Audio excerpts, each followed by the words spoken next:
They believe that the electricity actually entered his body and it traveled through both of his shins, up his left forearm, and his left face, the left side of his face.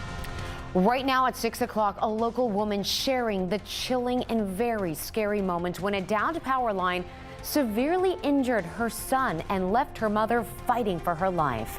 Good evening, everyone, and thank you so much for joining us tonight. I'm Daniela Guzman. And I'm Keith Garvin. This happened during last week's storm at a campground in Willis. Both of them remain in the hospital as they continue to recover from severe burns. KPRC2's Coralie Peel is live with some crucial information about the hidden dangers of downed power lines after a storm. Coralie.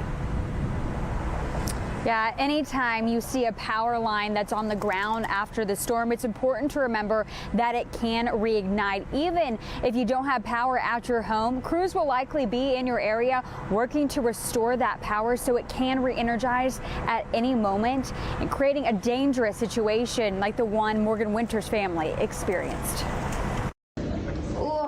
6-year-old Nathan Winters has been in the hospital for nearly a week. He doesn't remember much about the moment he and his Nana, Charlotte Winters, were shocked due to a downed power line at the Lake Conroe RV campground. Next thing I noticed, I was in an ambulance, and then that's how I ended up in the hospital. Morgan Winters says her son and mother stepped out of their home after their power went out.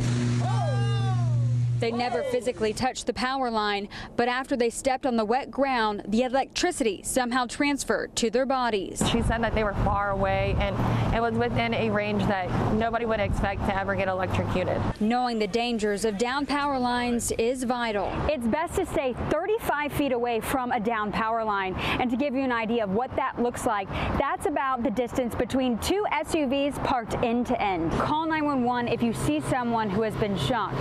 Experts say don't touch them because electricity transfers and you could be the next victim. If you see a power line tangled up in a tree, don't try to move it with a stick or a broom. You could still be shocked.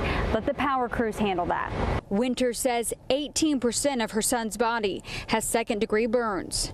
55% of her mother's body has third-degree burns. She says the shock impacted them differently. They believe that the electricity actually entered his body and it traveled through both of his shins, up his left forearm, and his left face, the left side of his face.